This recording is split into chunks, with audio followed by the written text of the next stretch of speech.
first part of the fine art reproduction pipeline is the acquisition or the scanning of the art. At ArtScans, we make sure that this is done exactly right, repeatably from scan to scan. Our feature is that we do an archive of the original in such a way, at such a quality, we can reproduce it many years later and have it still look the same on a variety of different equipment. By doing color management correctly, we can capture the shadows, the highlights, the skin tones, the entire gamut of the original, and be faithful to the original in future generations. Furthermore, we can do large sizes, bigger than this. We can go up to 3 by 4 feet. We've done 6 by 8 feet.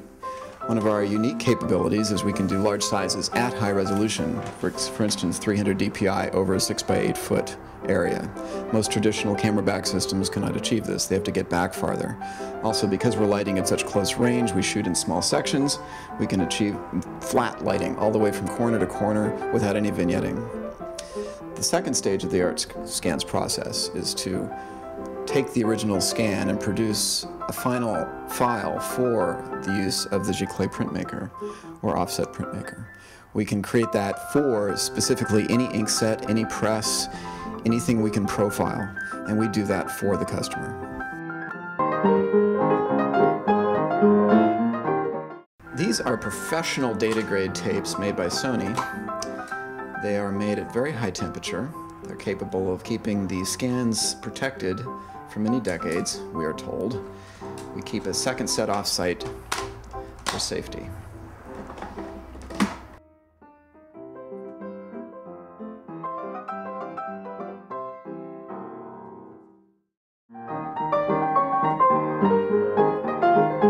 When exposed to daylight, the same prints look very different. The pigmented prints are quite a bit yellower than the dye transfer or silver halide photo process because the way the particles in the ink interact.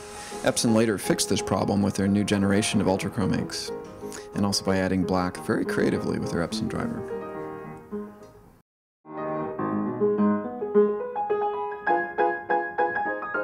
What we're going to do is start off with this little piece.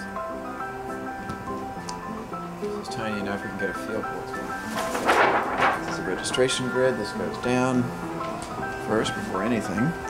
Helps keep the artwork centered and rotated correctly.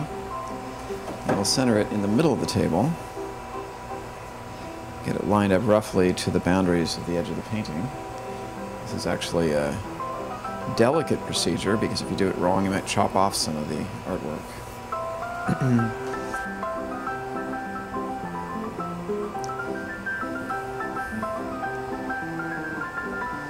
We center it on two sides first, and then go to this side and hone it in.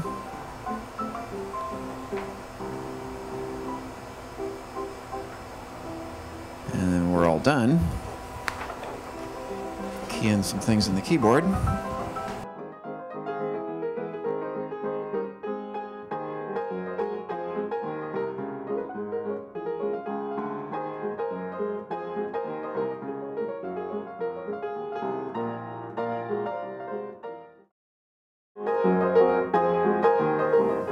After the scan is completed, we do a Photoshop step to make sure that the quality control is where we want it to be.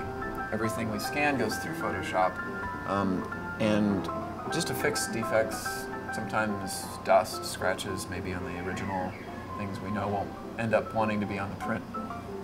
We leave the final cropping and sharpening to the actual printing company, but in this case, we'll be doing a bunch of things.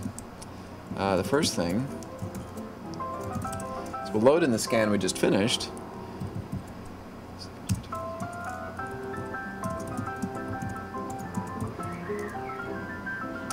Here it is.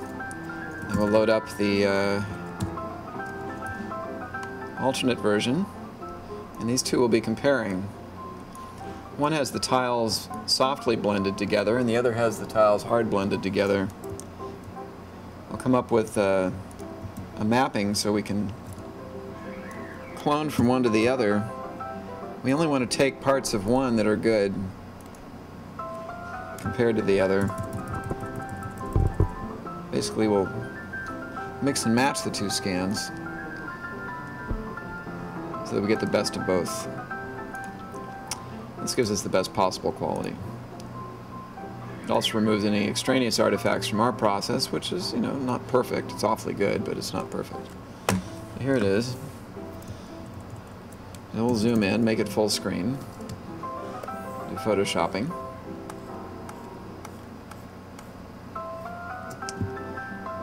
Alright, so here's what we're going to do with this. We're going to go over this, look at various colors, determine where the artifacts are, if any. If we find any, we're going to go over them like this.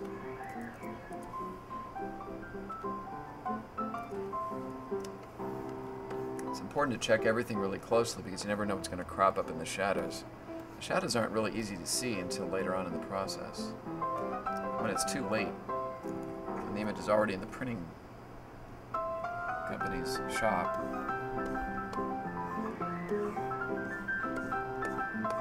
that's the wrong time to discover that you have artifacts from the scanning process. The very wrong time.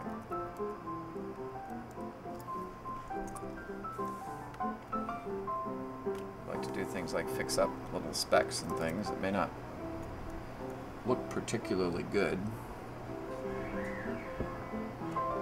the final scan. So we just go over it, removing anything offensive, like dust and scratches, anything we think the artist would like to have done without. Usually when doing photographs, they would be white or dark specks.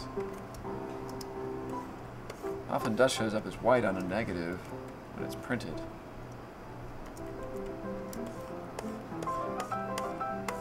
So photographers particularly like Photoshop. Here we go. Done. We'll save it out.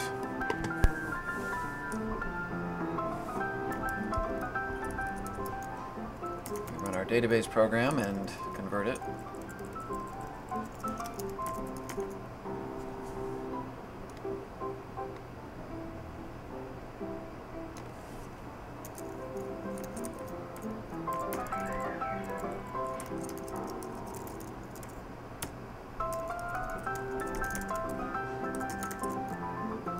So right now we're converting the colors over to something that we believe will be perfect on the output. So when these are printed, they'll look extremely close. This is the color management engine running, and now it's done. It went pretty fast because it was a small painting.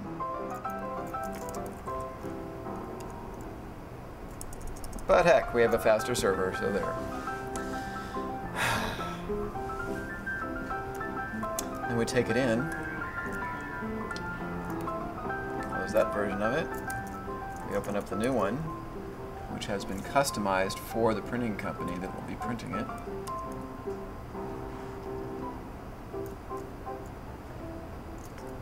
I did one last little bit of cropping to get rid of some of the edges.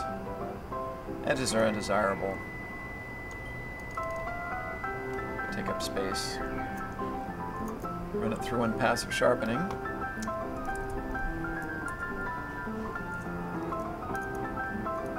Change the resolution to something reasonable. Actually, in this case, we're not going to be doing that, so I'm going to skip this step.